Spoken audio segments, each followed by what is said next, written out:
सभी छोटे बड़े श्रोताओं को सुनीता भटनागर का प्यार भरा नमस्कार। ऑडियो स्टोरीज के हमारे चैनल कहानी जगत में आप सभी का स्वागत है। हिंदी कहानियों की श्रृंखला में आइए आज सुनते हैं बंकिम चंद्र चट्टोपाध्याय जी द्वारा रचित कहानी कपाल कुंडला। आज से 250 साल पहले माघ महीने में एक नाव यात्रियों से लदी हुई गंगा सागर से वापस आ रही थी। उन दिनों समुद्री डाकू तथा पुर्तगाली लुटेरों के डर के कारण कोई भी नाव अकेले ना आती थी, क्योंकि अकेले आना खतरे से खाली न था। पर यह नाव तो अकेले ही आ रही थी। गहरे कोहरे तथा रात के अंधकार के कारण मल्लाह दिशा भूलकर गलत रास्ते को चल पड़े और उन्हें यह न पता चला कि किस ओर जा रहे हैं। नौका पर सवार सभी आदमी गहरी नींद सो गए। एक नवयुवक तथा एक बूढ़ा, केवल यही दोनों न सोए थे। इनकी आंखों में शायद नींद न थी। दोनों आपस में बातें कर रहे थे। बूढ़े ने बात काटते हुए मल्लाह से पूछा, अभी कितनी दूर और जाना पड़ेगा? एक मल्लाह बोला, कुछ ठीक से कह नहीं सकता। इस पर बूढ़े की भौहें तन गईं। युवक बोला, भला इसमें किसी का क्या दोष? आप तो व्यर्थ में चिंताग्रस्त हो रहे हैं। जो चीज भगवान के हाथ है उसे तो ज्योतिषी भी नहीं बतला सकते, फिर ये अनजान क्या जाने। चिंता ना करूं तो कहाँ जाऊं? चोर मेरे खेत की समस्त धान काट कर ले गए हैं। अब मेरे बच्चे साल भर क्या खाएंगे? यह खबर उसे नाव पर सवार होते ही मिली थी। तभी तो आपसे मैंने कहा था, जब घर में देखभाल करने वाला कोई और ना हो तो जाने का अभिप्राय। जाता क्यों ना? बुढ़ापे में भी अपना परलोक न सुधारूं तो मेरा जीवन कब तथा कैसे सफल होगा? यह बात आप भूलते हैं। जो पाप पुण्य घर में बैठकर मिलता है वह तीर्थ करने में नहीं। तो फिर तुम्हें क्या पड़ी थी जाने की? मुझे तो समुद्र की सैर का शौक था। इसी समय एक मल्लाह दूसरे से कहता हुआ सुनाई दिया, सब सत्यानाश हो गया, क्या करें? हमारी नाव न जाने किस दिशा में आ गई है। मल्लाह की आवाज सहमी हुई थी, सो बूढ़े ने समझा कुछ अनिष्ट होने वाला है। घबराकर पूछने लगा, क्या बात है? मल्लाह से कुछ उत्तर न बन पड़ा। उत्तर की परवाह न करते हुए युवक बाहर कोहरे में निकल आया। तब नाव के चारों ओर कनाते लगते थे। देखा सवेरा होने को है, पर घना कोहरा छाया हुआ है। कुछ सुनाई न देने के कारण मल्लाह राह भूल कर भटक गए थे। समुद्र में बिना मौत न मर जाएं, इसके लिए ही चिंतित थे। युवक ने बूढ़े को सब बताया तो नाव में स्त्री बच्चे सब ने आफत खड़ी कर दी। एक हंगामा मच गया, पर किसी तरह युवक ने स्थिति को स्थिर कर शांत किया। मल्लाहों से बोला, प्रातः होने पर सब सोच लेंगे, अब चिंता करने से कोई लाभ नहीं। मल्लाहों को उसकी बात समझ आ गई। थोड़ी देर बाद नदी के 5 देवताओं का जय बोलकर यात्रियों ने शोर मचा दिया। सूरज निकल आया, नाव चलाओ, नाव। अधिक सवार बाहर निकलकर देखने लगे। सूरज निकल आने से चारों ओर प्रकाश फैल गया था। जहां पर नाव पहुंच गई थी वह समुद्र तो न था, पर नदी का मुहाना इतना चौड़ा था कि समुद्र की तरह लगता था। जिधर देखो किनारा आसमान को छूता हुआ दिखाई देता था। चारों ओर अपार जलराशि चंचल सूर्य किरण मालाओं से चमकती हुई आकाश के छोर पर क्षितिज के साथ मिल रही है। निकट का जल यद्यपि गंधला दिखाई देता था, पर दूर स्वच्छ नीले रंग की जल राशि दिखाई पड़ती थी। यात्रियों ने अनुमान लगाया कि समुद्र के बीच भंवर में आ फंसे हैं। फिर भी सौभाग्य की बात यह हुई कि एक किनारा निकट ही था। चिंता की बात न थी।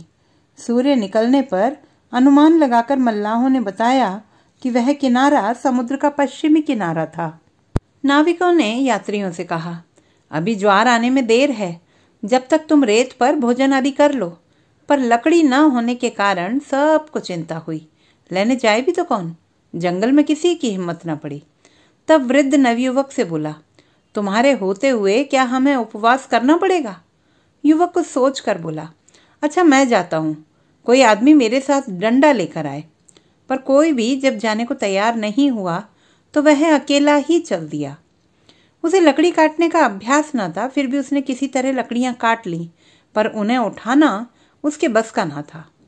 वह बड़ी मुश्किल से रुक रुक कर लकड़ियां लिए किनारे पहुंचा, पर यह देखकर उसके रोंगटे खड़े हो गए कि वहां नाव न थी। फिर यह सोचकर कि ज्वार आने से चल दी होगी, शायद थोड़ी देर बाद लौट आए, उसने अपने मन को धैर्य दिया, पर तब तक बहुत समय बीत गया था। वह भूख और प्यास और भय के कारण भयभीत हो गया, क्योंकि पानी में कुछ शोर का अनुमान लगाकर नाविकों ने नाव चला दी ताकि डूब न जाए। किसी की भी हिम्मत न पड़ी कि उस युवक को जंगल में से ढूंढ लाए। देखते ही देखते रेत वाली भूमि जलमग्न हो गई। लोग बड़ी मुश्किल से चढ़ पाए, उनका सामान वहीं रह गया। जल का बहाव प्रचंड रूप धारण कर रहा था। मल्लाहों के मस्तक पर पसीने की बूंदें टपकने लगी। उनके अथक प्रयत्न से नाव खतरे से तो बच गई, पर पानी का बहाव उसे बहाए ले जा रहा था। वह रुक न सकी। जल का वेग जब कुछ मंद हुआ तो वह बहुत दूर निकल आए थे। वहां से लौट कर जाना शायद फिर मौत को निमंत्रण देना था, क्योंकि तब उन्हें 2 दिनों तक उपवास करना पड़ा था। यात्री लौटना न चाहते थे। उनको यकीन था कि युवक को बाघ ने मार डाला होगा। इस प्रकार वह उसे छोड़कर अपने देश चल दिए। इधर नवयुवक को भी विश्वास हो गया कि या तो नाव डूब गई या यात्रियों ने उसे छोड़ दिया। वह युवक अपने मित्रों के लिए बहुत उदास था, पर पेट की चिंता में सब कुछ भूल गया। आसपास कोई गांव दिखाई न दिया। कहीं भोजन का प्रबंध होता उसे नजर आया, न पीने का जल ही नजर आया। नदी का जल एकदम खारी था। अकेले सुनसान जंगल में मृत्यु को सामने देखकर उसका मन चंचल हो उठा। जंगल के बाहर आते ही उसे एक विशाल समुद्र दिखाई दिया। उसे कुछ खुशी मिली। तभी घना अंधेरा छा गया। चारों ओर सन्नाटा था। घूमते घूमते वह थक कर बैठ गया और सो गया। जब नींद खुली तो भयानक रात थी। उसे हैरानी हुई कि किसी बाघ ने भी उसे न खाया। उसे कुछ दूरी पर आग जलती हुई दिखाई दी। युवक के हृदय को कुछ खुशी मिली कि मनुष्य के बिना आग कौन जला सकता है। वह उसी ओर चल दिया, पर वहां पहुंचकर वह दंग रह गया। आदमी आंखें मूंदे हुए बैठा था। पहले तो वह युवक को न देख सका। वह कमर के नीचे बाघंबर से ढका था। मुख पर लंबी दाढ़ी और सिर पर जटाओं के होने से उसकी शक्ल पहचानना मुश्किल था। सामने लकड़ियों का कुंड जल रहा था जो युवक को अपनी ओर खींच लाया था, पर उसे कुछ दुर्गंध का भान हुआ। इसका कारण वह जानने को उत्सुक हुआ। उसने देखा वह एक शव पर बैठा था। उसके गले में पड़ी माला में हड्डियां पिरोई हुई थीं। यह देखकर उसके रोंगटे खड़े हो गए। उसने कापालिक की कहानी सुन रखी थी। वह एक भयानक कापालिक ही था, यह उसने जान लिया था। जब युवक वहां पहुंचा तो वह कापालिक ध्यान मग्न बैठा था, सो वह नव कुमार को न देख सका। जो ही उसने आंखें खोली, युवक को देखकर पूछा, कौन हो तुम? ब्राह्मण, वह बोला। तब बैठो। इतना कहकर वह फिर ध्यान मग्न हो गया। पर नव कुमार बैठा ना, वहां खड़ा ही रहा। उस सुनसान जंगल में एक आदमी को पाकर उसको ढाढ़स बंध चुका था। कापालिक थोड़ी देर बाद उठा और युवक से बोला, आओ मेरे साथ। अगर नव कुमार इस समय भूख और प्यास से पीड़ित ना होता तो कभी उसके साथ न जाता, पर संकट की स्थिति ने उसे ऐसा करने के लिए बाध्य कर दिया। इसीलिए वह किंग कर्तव्य विमूढ़ सा उसके पीछे चल पड़ा। रास्ते में वह बोला, मुझे भूख तथा प्यास लगी है, क्या भोजन सामग्री का सामान मिल सकेगा? कापालिक बोला, तुम्हें तो भैरवी ने भेजा है, आओ वहां तुम्हें सब सामग्री उपलब्ध होगी। जंगल में दोनों बहुत दूर निकल गए, पर किसी ने कोई बात न की। अंत में एक फूस की झोंपड़ी में उसे प्रवेश करने को कहकर कापालिक भी अंदर आया। उसने युवक की नजर बचाकर लकड़ी के चेले में आग जलाई। युवक ने देखा उस पेड़ की पत्तियों से बनी हुई झोंपड़ी में कई जगह बाघंबर पड़े थे। एक कोने में कुछ फूल फल और एक कलश में पानी था। कापालिक बोला, जो कंद मूल हैं उन्हें खाकर तथा पानी पीकर यदि चाहो तो बाघंबर बिछाकर आराम कर लेना, पर जब तक मैं न आऊं झोंपड़ी से बाहर न आना। युवक कंद मूल खाकर तथा पानी पीकर उसी चर्म पर लेट गया। थकावट के कारण उसे नींद ने आ घेरा। प्रातः होते ही वह कुटी से बाहर निकला और घर जाने को इच्छुक हुआ। वह कापालिक से अब मिलना न चाहता था। यद्यपि कापालिक ने अभी तक कोई संदेहजनक बात तो न की थी, फिर भी उसे न जाने क्यों उससे भय लग रहा था। कापालिक उसे झोंपड़ी से बाहर जाने को मना कर गया था, सो यह सोचकर कि कहीं वह क्रोध में आकर कोई असाध्य कार्य न कर बैठे, उसने यह विचार त्याग दिया। तीसरा पहर भी खत्म होने को आया। जब वह न लौटा तो युवक को फिर भूख लगी। पर अब वहां कुछ भी शेष न था। भूख के मारे उसके प्राण निकले जा रहे थे, इसलिए वह भोजन की तलाश में निकल पड़ा। अभी शाम होने में कुछ ही समय बाकी था। युवक ने तलाश कर फलों के वृक्ष खोजे। उन वृक्षों के फलों में से एक फल बादाम जैसा और खाने में स्वादिष्ट था। अनजान व्यक्ति निश्चय ही जंगल में थोड़ी दूर जाने पर ही रास्ता भूल जाता है। वही दशा युवक की भी हुई। थोड़ी दूर पर उसे जल का शोर सुनाई दिया तो वह जंगल से निकलकर समुद्र के पास आ पहुंचा। वह फेनिल समुद्र था। युवक तट पर बैठकर समुद्र के स्वच्छ नीले जल को देखता रहा। जब अंधेरा छा गया तो उसकी चेतना लौटी। वह उठकर घर की ओर चला। तब उसे एक सुंदर रमणी दिखाई दी। संध्या के प्रकाश में उसकी सुंदरता और भी निराली दिखाई दे रही थी। उसका चेहरा पूर्णतया दिखाई न दे रहा था, फिर भी उसकी बड़ी बड़ी आंखें स्थिर, स्निग्ध, गंभीर और ज्योतिर्मय थीं। ऐसे सुनसान जंगल में वह उस अपूर्व सुंदरी को देखकर दंग रह गया। वह युवती भी अपनी चंचल आंखों से उसे लगातार देखे जा रही थी। दोनों की दृष्टि में आश्चर्य था। कुछ देर वैसे ही खड़े रहने के बाद वह युवक से बोली, क्या तुम भटक गए हो? उसकी मधुर आवाज सुनकर वह अपनी सुध बुध खो बैठा। उससे कुछ उत्तर न बन पाया। उसकी आंखों में भी उसी युवती की मूर्ति विराजमान थी। वह उत्तर न पाकर बोली, मेरे साथ आओ। वह मंत्र मुग्ध सा उसके पीछे चल पड़ा। थोड़ी दूर जाने पर वह युवती अदृश्य हो गई, पर सामने ही वही कुटी उसे दिखाई दी जहां कापालिक उसे छोड़ गया था। कुटी में प्रवेश कर कुछ सोच विचार में डूबा हुआ वह एक जगह बैठ गया। उस समय सुंदर रमणी की साकार मूर्ति उसकी आंखों में छाई हुई थी। वह सोचने लगा कि यह भी कापालिक की माया होगी, क्योंकि वह अपने ही विचार में उलझा था। उसने कुटी के अंदर कोई ध्यान न दिया। इतनी रात बीत जाने पर भी एक लकड़ी जल रही थी। एक कोने में कुछ चावल रखे थे। उसने सोचा कापालिक ही रख गया होगा। उसने चावल पकाकर भूख मिटाई। दूसरे दिन प्रातः उठकर वह समुद्र की ओर चल पड़ा। आज उसे मुश्किल न हुई, क्योंकि कल के आने जाने से वह रास्ते से परिचित हो चुका था। सुबह के काम से निवृत्त होकर वह किसी की प्रतीक्षा में बैठ गया। पर प्रतीक्षा किसकी?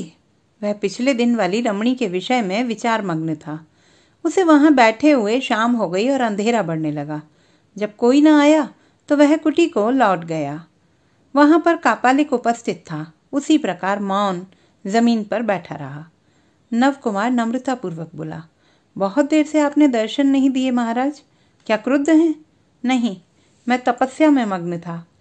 नव कुमार ने घर जाने की इच्छा प्रकट की और कहा, न तो मुझे रास्ता ही मालूम है, न ही मेरे पास रास्ते के लिए खर्च ही है। आपसे मिलने पर आप इसका कुछ प्रबंध कर सकोगे, इसी आशा को लिए बैठा था। कापालिक उदास चित्त उठा और बोला, अच्छा आओ मेरे साथ। युवक घर लौटने की इच्छा से उसके पीछे चल पड़ा। अभी संध्या पूर्ण रूप से न हुई थी, कुछ प्रकाश शेष था। तभी युवक किसी के कोमल स्पर्श से चौंक उठा। उसने देखा वही सुंदरी उसके पास खड़ी है। वह प्रतिमा उसकी आंखों में पुनः उपस्थित हो गई थी। वह मूर्ति मुंह पर उंगली रखे उसे मौन रहने का संकेत कर रही थी। युवक उसकी बात को भांप गया और कर भी क्या सकता था। वह आश्चर्य से खड़ा रह गया। कापालिक को उसका तनिक भी भान न हुआ। वह आगे बढ़ता गया। उसके कुछ दूर चले जाने पर युवती बोली, न जाओ, कहाँ जा रहे हो? लौटो, भागो यहाँ से। यह कहकर रमणी धीरे से आगे बढ़ गई। युवक उसे न देखकर आश्चर्य में डूब गया। वह भ्रम था या मायाजाल? पर आशंका किस बात की? वह तो मुझे भागने को कह रही थी, पर भाग कर जाए तो कहाँ? वह तो बिल्कुल अनजान था।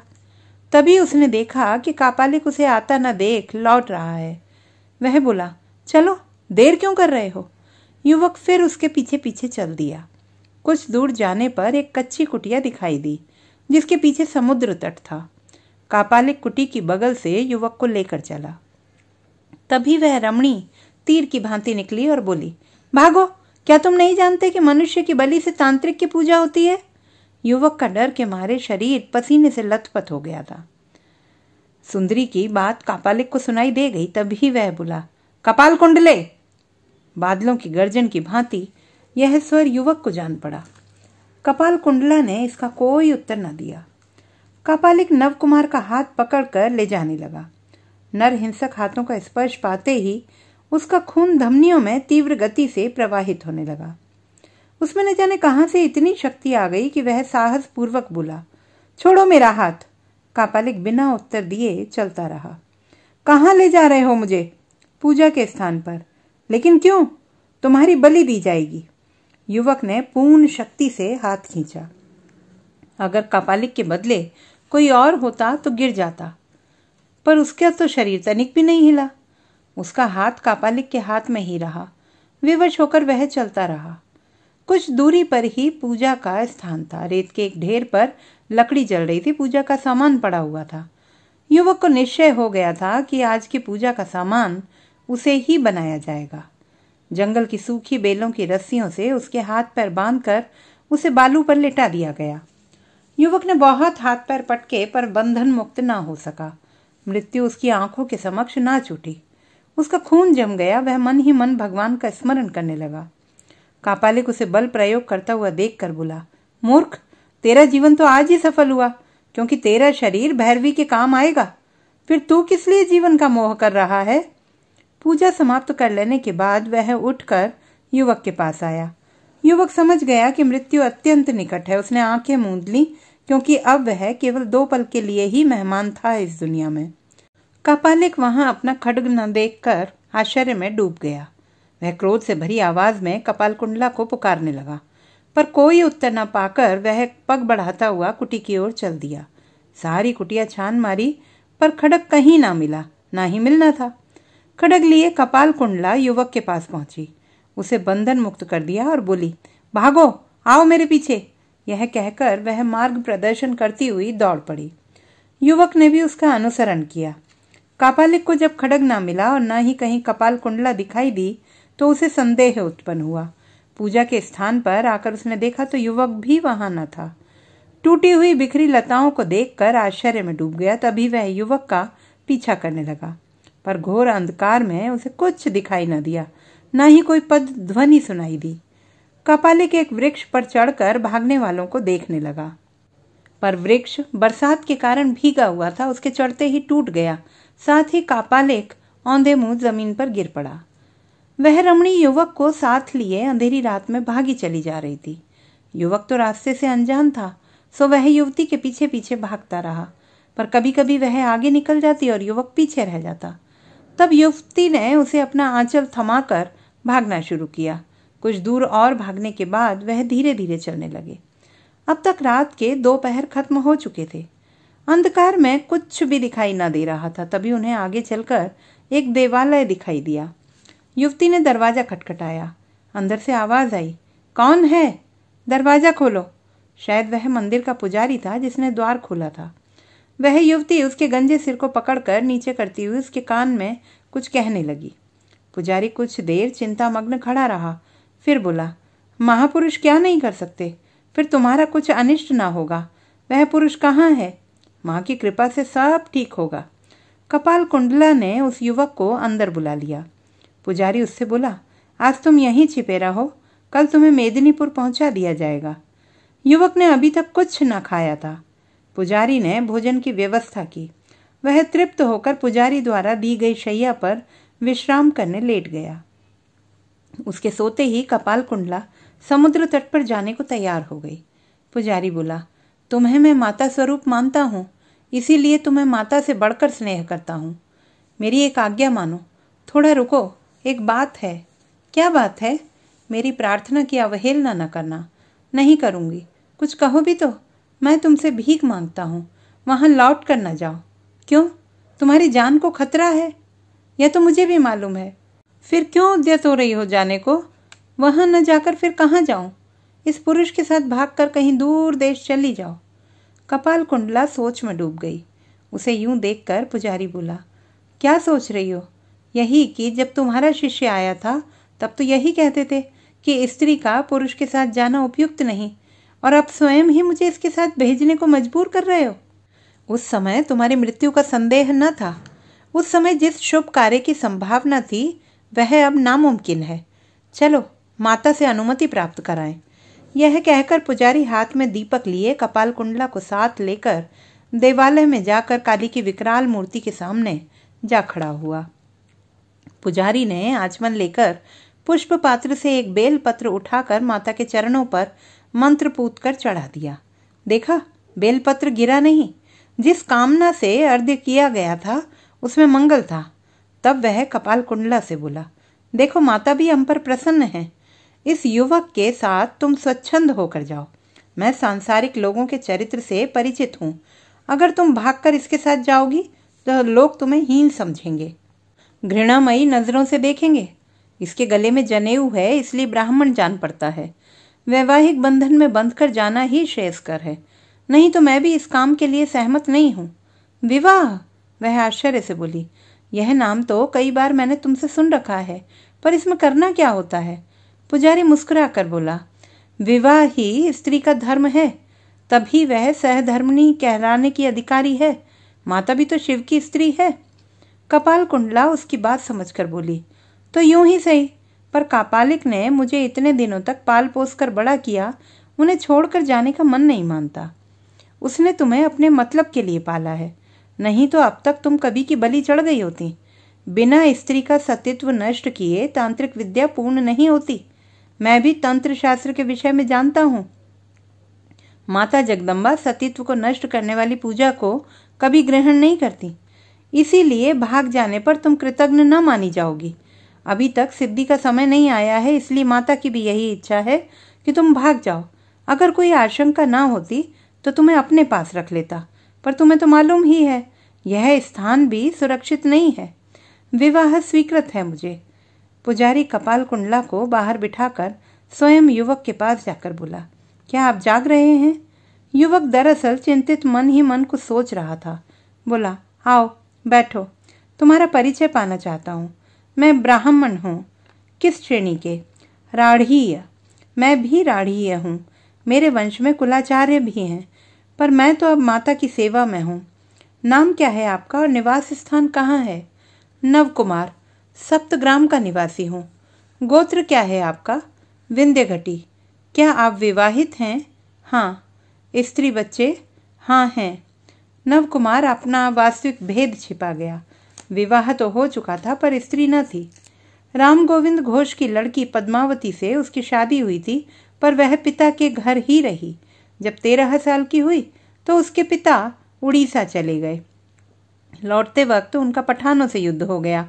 पठान बड़े क्रूर थे, निरपराधी यात्रियों से बल का प्रयोग करते थे। राम गोविंद उन्हें गाली दे बैठे। वह पकड़े गए। कैद से छूटने के लिए उन्हें अपना धर्म छोड़ना पड़ा। इस प्रकार उन्होंने जान बचाई, पर जाति भ्रष्ट हो जाने से उन्हें बहिष्कृत कर दिया गया। नव कुमार के पिता तब जीवित थे। उन्होंने पुत्र वधू का त्याग कर दिया। इस प्रकार पद्मावती की नव कुमार से कभी भेंट न हुई। राम गोविंद फिर बंगाल में न रहे। राज दरबार में उच्च पद प्राप्त हो जाने पर वह सपरिवार मुसलमान नाम रख लिए।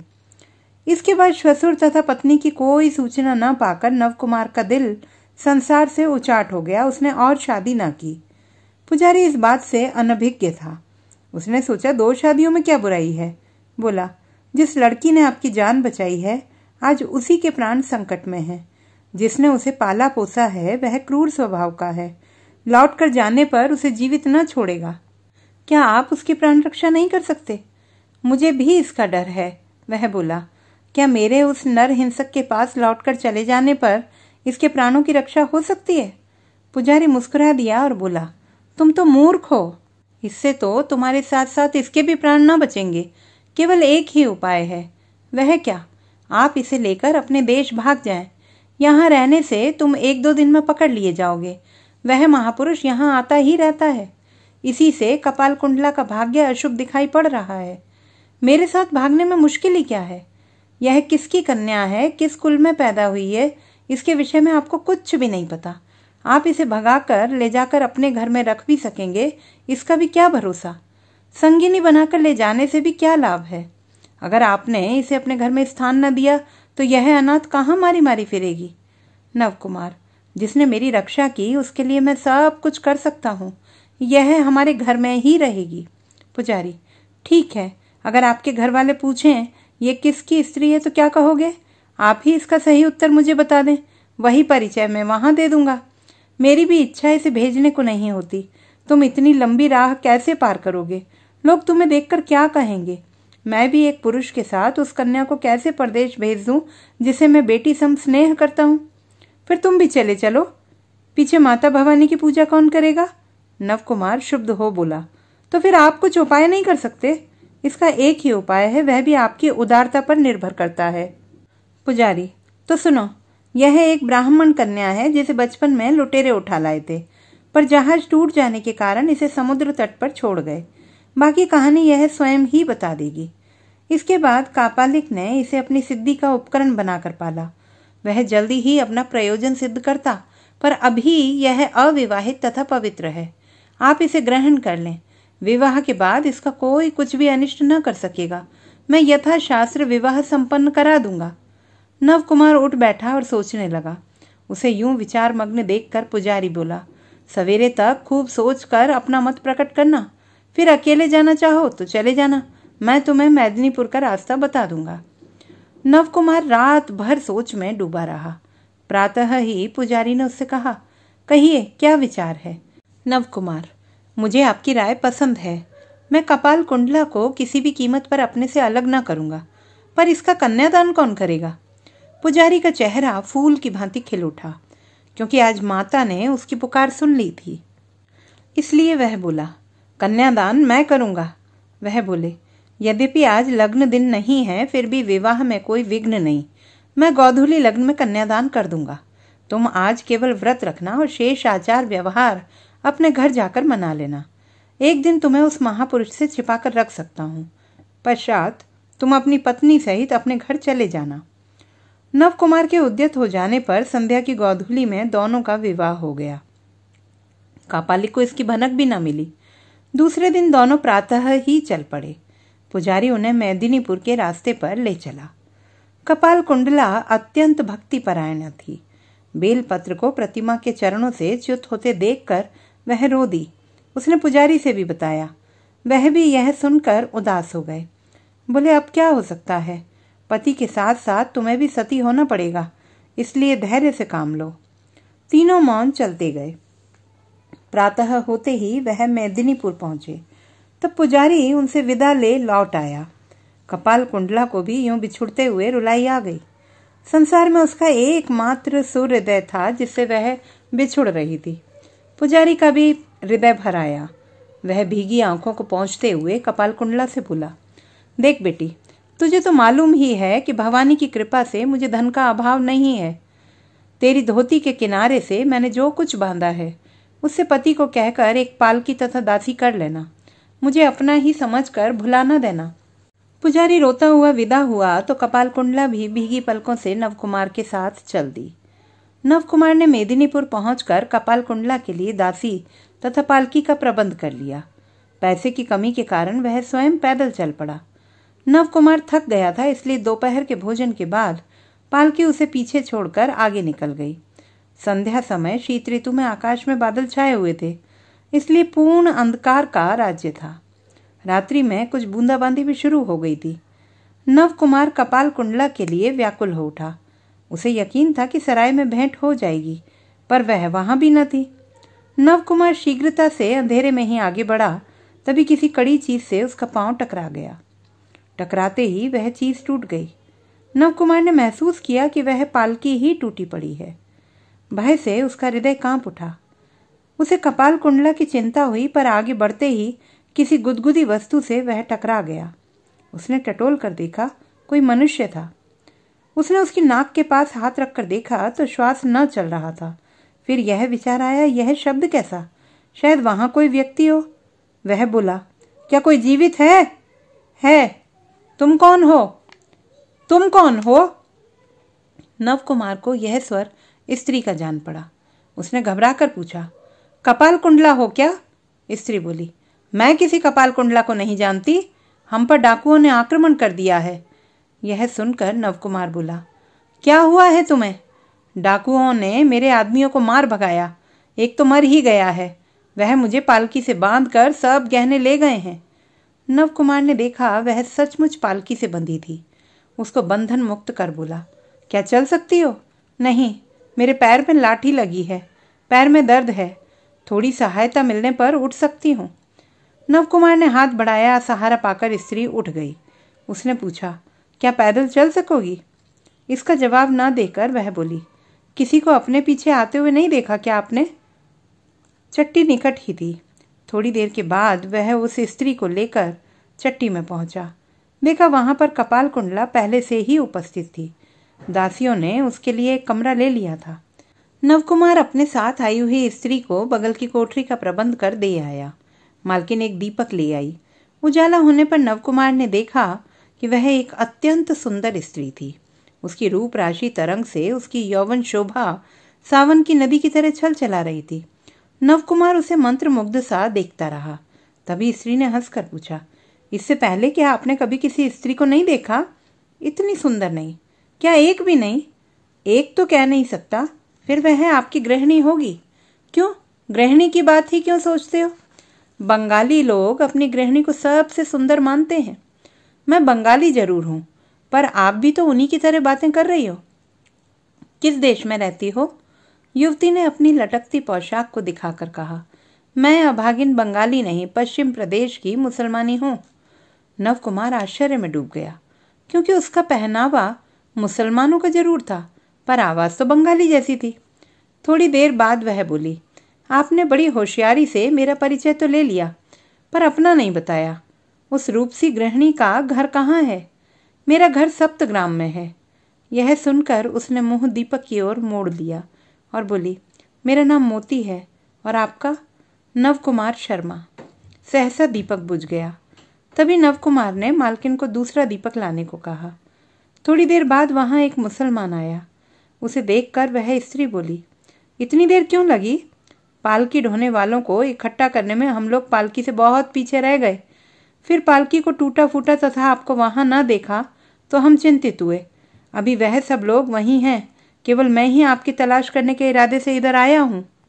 उन सब को ले आओ। नौकर सलाम कर चला गया। रमणी ठोड़ी पर हाथ रखे चिंतामग्न हो गई। उसके नेत्र गीले थे। नवकुमार अब जाना ही चाहता था कि उस मोती बीवी ने पूछा, आप ठहरे कहाँ हैं? यहीं बगल के कमरे में। आपके कमरे के सामने एक पालकी रखी है। क्या कोई और भी है आपके साथ? हाँ, मेरी स्त्री है। मोती व्यंग्य पूर्वक बोली, क्या वही अद्वितीय सुंदरी जिसका आप अभी जिक्र कर रहे थे?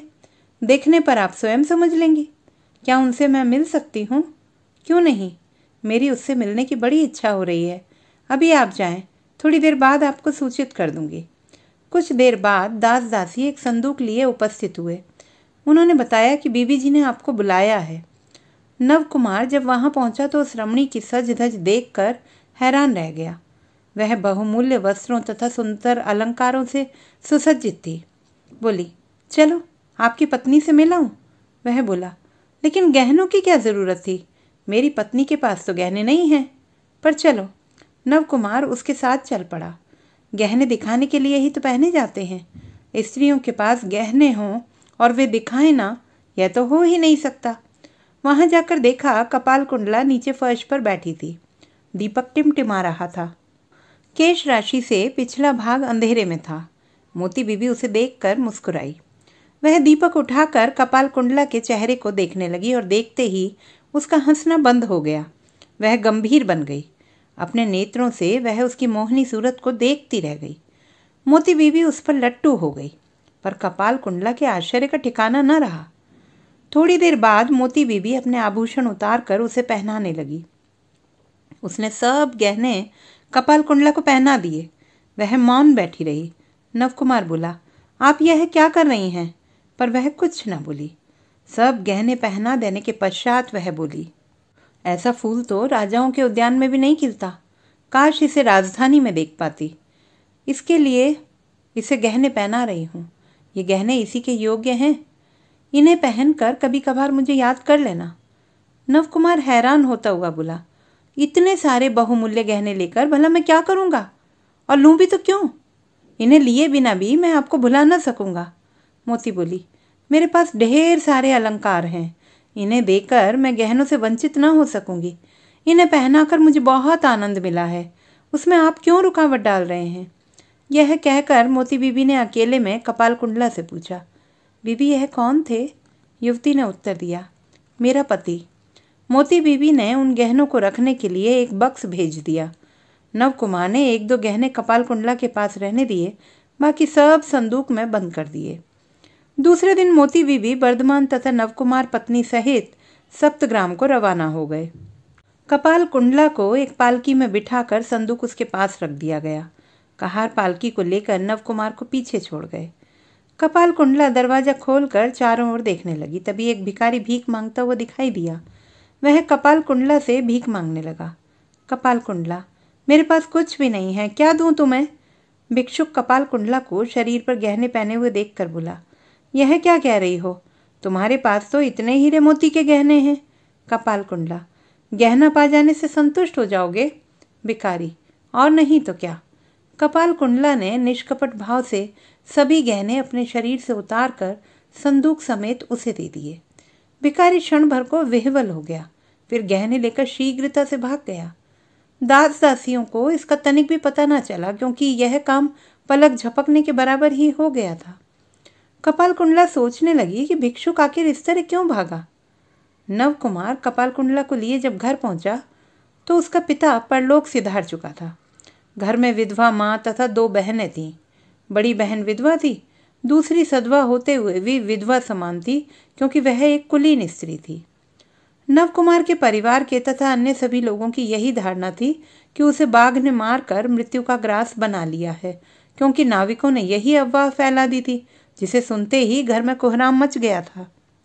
मृत्यु की खबर पाकर माता तो मृत प्राय ही हो गई थी। जब नव कुमार सपत्नी घर पहुंचा तो किसी को यह पूछने की फुर्सत कहाँ थी कि वह कौन है और किस जाति से है। मारे खुशी के सब नाच उठे। नव कुमार की माता ने बहू को आदर पूर्वक घर में बिठाया। जब नव कुमार ने परिवार वालों को उसे सहज स्वीकार करते देखा तो उसका दिल बल्लियों उछलने लगा। उसके हृदय में कपाल कुंडला के प्रति अगाध श्रद्धा तथा प्रेम था। फिर घर में उसके अनादर होने की जो आशंका थी वह भी अब दूर हो चुकी थी। नव कुमार का घर एक सुनसान जंगल के पास था। वहां मनुष्यों का आगमन इतना अधिक न था। सामने आधे कोस के अंतर पर एक नदी बहती थी, जिसने जंगल का बहुत सा भाग घेर रखा था।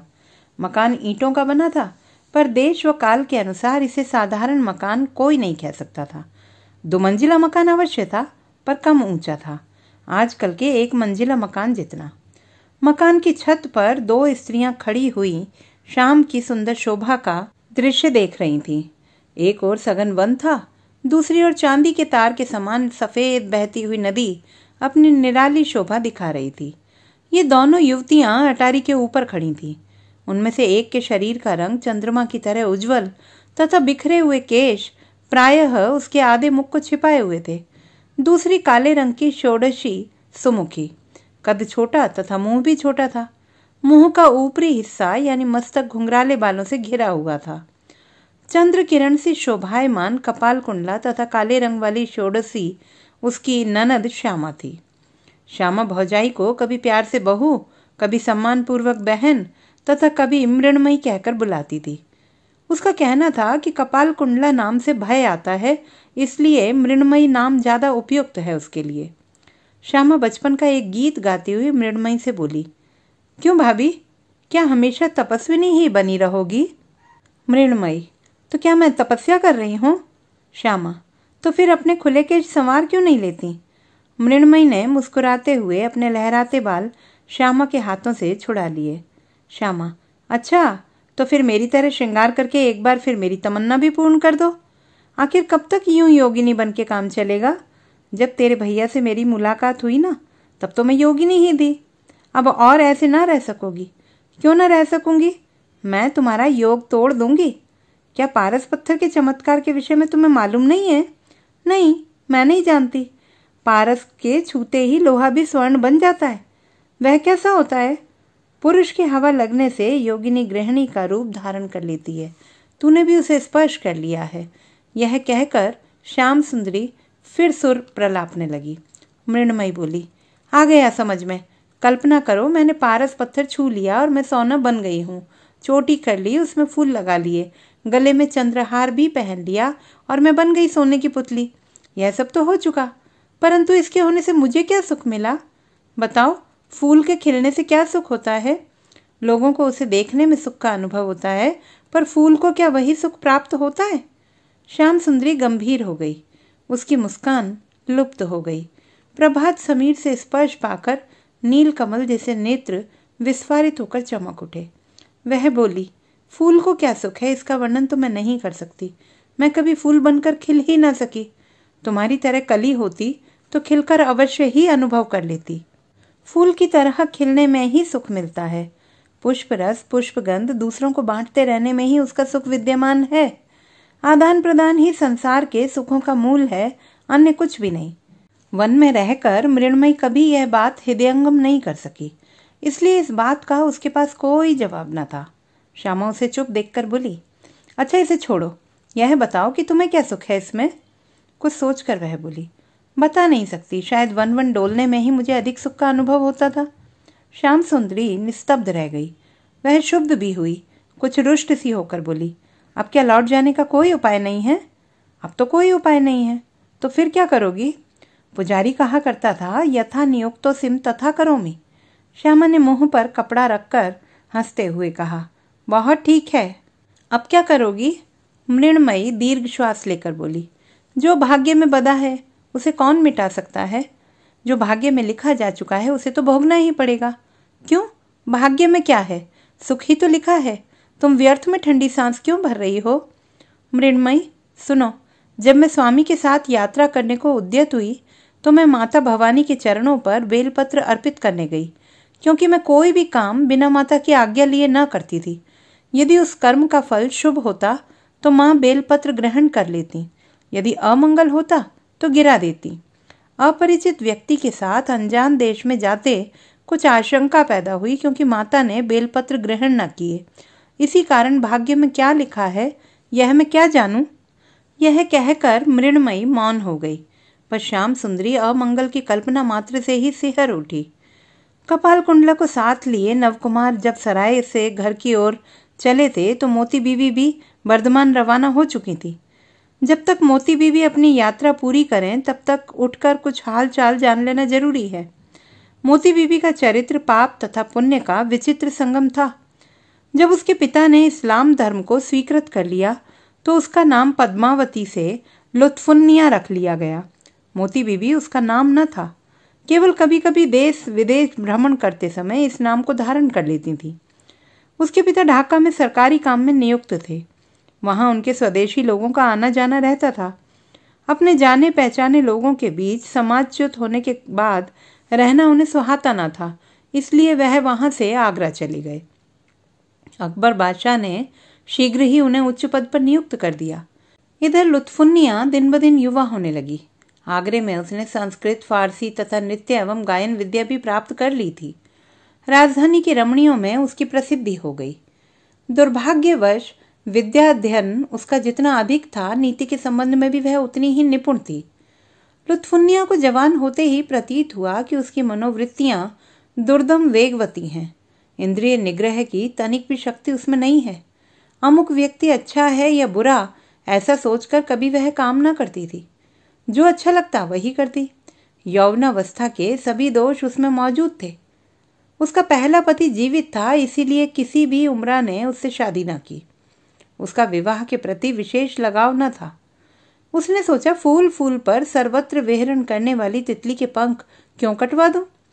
आखिर उसका कालिमामय कलंक चारों ओर फैल गया। पिता ने निराश होकर उसे घर से निकाल दिया।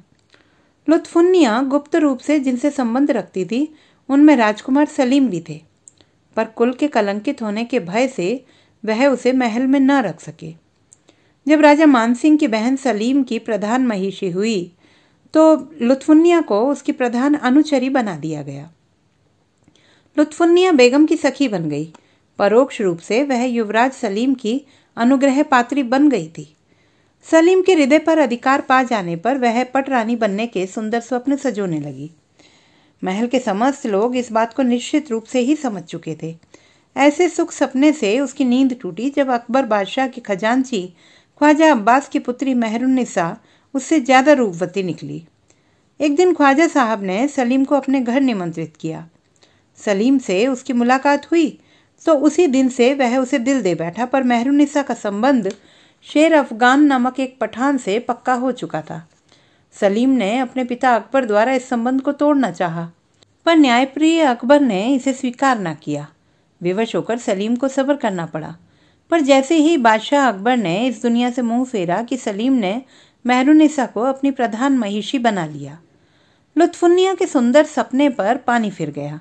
उसने सिंहासन प्राप्त करने की इच्छा त्याग दी। जब बादशाह अकबर की परमायु पूरी हो चली थी तो उस समय लुत्फुन्निया ने प्रधान महिषी बनने के इरादे से एक दुस्साहसपूर्ण कार्य कर डाला। राजा मानसिंह की बहन सलीम की पटरानी थी। एक दिन लुत्फुन्निया प्रधान महिषी को इस पद के ग्रहण की बधाई दे रही थी। खुसरू की माता बोली, प्रधान महिषी होना तो बहुत महत्वपूर्ण है ही, पर सर्वश्रेष्ठता तो उसकी है जिसका पुत्र बादशाह बने। यह सुनकर लुत्फुन्निया बोली, यह भी क्या कठिन है? आपकी इच्छा पर निर्भर करता है। बेगम, वह कैसे? चतुर लुत्फुन्निया ने उसे उकसाया, आप युवराज खुसरू को सिंहासन पर बिठाइए। बेगम ने कुछ उत्तर न दिया। उस दिन यह प्रसंग यहीं पर खत्म होकर रह गया। पति के बदले पुत्र सिंहासन का अधिकारी बने, बेगम यह कदापि न चाहती थी। मेहरुन्निसा और सलीम का प्रेम जैसे लुत्फुन्निया को चैन नहीं लेने दे रहा था, वैसे ही वह बेगम के लिए भी कष्टप्रद था।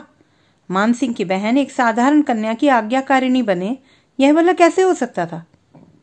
दूसरे दिन फिर वही प्रसंग चला। दोनों ने विचार विमर्श किया। सलीम के स्थान पर खुसरू को अकबर के सिंहासन पर बैठाना कोई असंभव काम न था। लुत्फुन्निया ने बेगम को अच्छी तरह समझा दिया कि मुगल साम्राज्य राजपूतों के ही बाहुबल पर टिका हुआ है और आज भी है। उस राजपूत जाति के शिरोमणि राजा मानसिंह हैं जो खुसरू के मामा हैं, और मुसलमानों के प्रधानमंत्री आजम खान उसके श्वशुर हैं। इन दोनों की मदद करने को कौन उद्यत न होगा? राजा मानसिंह को मनाने का काम आपका ठहरा, बाकी आजम खान तथा दूसरे उमरावों को मैं स्वयं मना लूंगी। आपके आशीर्वाद से मैं सफल हो जाऊंगी, पर एक भय है, सिंहासनारूढ़ हो जाने के उपरांत कहीं युवराज खुसरू दुराचारिणी को महल से न निकाल दें। बेगम अपनी सखी का अभिप्राय समझकर हंसकर बोली, तुम जिस उम्रा को चाहोगी उसी को तुम्हारा पानी ग्रहण करना पड़ेगा। तुम्हारा पति 5000 मनसबदार होगा। लुत्फुन्निया प्रसन्न हुई। उसका लक्ष्य पूर्ण हो चुका था। उसका भी यही आशय था। अगर दास्ता ही स्वीकार करनी थी तो मेहरुन्निसा की दासी बनने से क्या हानि थी? इससे बढ़कर सौभाग्य तो इसी में था कि किसी राजपुरुष के सर्वाधिकार प्राप्त संगिनी बन जाए। इसी प्रलोभन के कारण लुत्फुन्निया इस काम में लगी हुई थी। सलीम, जो उसकी उपेक्षा कर मेहरुन्निसा के लिए इतना आतुर हो गया था कि उससे इसके प्रतिशोध की भावना उसमें जाग उठी। खां आजम तथा दिल्ली के अन्य उमराव लुत्फुन्निया के इशारों पर नाचते थे। खां आजम अपने दामाद की भलाई में सहायक न हो, इसमें शक का कोई स्थान ही न था। अन्य उमराव भी उद्यत हो गए। खां आजम लुत्फुन्निया से बोले, अगर असफलता का मुंह देखना पड़ा तो तुम्हारी तथा हमारी खैर नहीं। असफलता हो जाने की स्थिति पैदा होने पर भी बचाव का कोई मार्ग ढूंढ रखना जरूरी है। लुत्फुन्निया बोली, कहो आपका क्या विचार है? खां बोले, उड़ीसा के अलावा अन्य कोई उपाय नहीं। केवल वहीं मुगलों का शासन इतना मजबूत नहीं है। वहां की सेना का हमारे साथ होना जरूरी है। मैं कल यह अफवाह फैला दूंगी कि उड़ीसा के मनसबदार जो तुम्हारे भाई हैं युद्ध में घायल हो गए। तुम इसी बहाने उन्हें देखने उड़ीसा चली जाना, वहां का कार्य समाप्त करके लौट आना। लुत्फुन्निया इस परामर्श से तुरंत सहमत हो गई। जब वह अपना कार्य कर लौट रही थी तभी उसकी नवकुमार से भेंट हुई थी। जिस दिन नवकुमार से विदा होकर उसने वर्धमान को प्रस्थान किया था, उस दिन वह वहां न पहुंचकर दूसरी सराय में ठहर गई थी। वह पेशमन से बातें करने लग गई। तभी एक पेशमन से बोली, देखा मेरे पति को, क्या सुंदर थे? पेशमन हैरान होकर पूछने लगा, क्या मतलब? मोती सुंदर थे कि नहीं? नवकुमार से पेशमन खींच गई थी, क्योंकि जिन गहनों को पाने की उसकी साथ थी वही गहने मोती बीबी कपाल कुंडला को दे आई थी। उसने सोचा था कि एक दिन मैं मांग लूंगी, पर उसकी आशाएं जलकर खाक हो गईं। इसलिए वह नवकुमार तथा कपाल कुंडला के प्रति मन में द्वेष भाव लिए हुए थी। वह बोली, दरिद्र ब्राह्मण को सुंदर तथा कुरूप होने से क्या फायदा? उसका आशय समझकर मोती बीबी बोली, दरिद्र ब्राह्मण यदि उम्रा हो जाए तो? यह कहने का मतलब? क्यों, क्या तुमने नहीं सुना? बेगम के कथनानुसार यदि खुसरू बादशाह हुए तो मेरा पति उमराव होगा। यह तो मैं जानती हूँ, पर तुम्हारा पूर्व पति उमराव कैसे बनेगा? और कौन है मेरा पति जो नया बनेगा? तो क्या मुझ जैसी सती स्त्री के भी 2 पति होंगे? यह क्या अनुचित बात कर रही हो? हैं? वह कौन है? पेशमन उसे तुरंत पहचान गई। बोली, खां आजम का आदमी था। पेशमन ने उसे बुलाया। लुत्फुन्निया को उस व्यक्ति ने एक पत्र दिया और बोला, मैं ही यह पत्र लेकर उड़ीसा जा रहा था, बहुत ज़रूरी है। पत्र पढ़ते ही लुत्फुन्निया के होशो-हवास उड़ गए। उसके सपनों का महल बनता बनता गिर पड़ा। उसकी सभी आशाओं का तुषारापात हो गया। पत्र में लिखा था, हम लोगों की सभी कोशिशें नाकामयाब हो गईं। मरते समय बादशाह अकबर अपने बुद्धि बल से हमें परास्त कर सलीम को बादशाह बनाकर इस दुनिया से कूच कर गए हैं। अब तुम खुसरू के बादशाह बनने का ख्याल छोड़ देना, बस तुरंत आगरा आ जाओ। पुरस्कार देकर दूत को विदा कर वह पेशमन को चिट्ठी दिखाते हुए बोली, अब क्या विचार है? पेशमन, नुकसान ही क्या है भला, जैसी हो वैसी ही रहोगी। मुगल राज्य की पुरनारियां भी दूसरे राजाओं की पटरानियों से कहीं अधिक अच्छी होती हैं। मोती मुस्कुरा कर बोली, अब यह ना हो सकेगा। अब मैं उस राजमहल में ना रहूंगी। मेहरुनिसा को मैं बचपन से जानती हूँ। एक बार राजमहल में जाते ही वह बादशाह की जगह ले लेगी। जहांगीर नाम मात्र के बादशाह होंगे। मैंने उनके बादशाह बनने में बाधा उपस्थित की, यह उनसे छिपा न रहेगा। पेशमन दुखी मन से बोली, फिर क्या होगा? मेहरुनिसा अगर जहांगीर के प्रति इतनी आसक्त न होकर शेर अफसन की अनुरागिनी बनी रहती है तो कुछ उम्मीद हो सकती है, पर अगर वह जहांगीर पर मेहरबान है तो फिर तो प्रश्न ही नहीं उठता। तुम मेहरुनिसा के दिल को कैसे जानोगी? मोती हंसकर बोली, मेरे लिए क्या असंभव है? वह मेरे बचपन की सखी है। कल ही बर्धमान जाकर उसके पास 2 दिन रहूंगी। यदि मेहरुनिसा को उससे प्रेम ना हुआ तो क्या करोगी? पिताजी कहा करते थे, क्षेत्रे कर्म विधीयते। फिर दोनों मौन हो गई। मोती हंसते हंसते होंठ सिकोड़ने लगी। पेशमन ने पूछा, हंस क्यों रही हो? एक बात समझ में आ गई। शेर अफगान उस समय बंगाल का सूबेदार था और बर्धमान में रहता था। लुत्फुन्निया बर्धमान में शेर अफगान के महल में उतरी। कहानी में आगे क्या हुआ जानने के लिए सुनना न भूलें कपाल कुंडला भाग 2।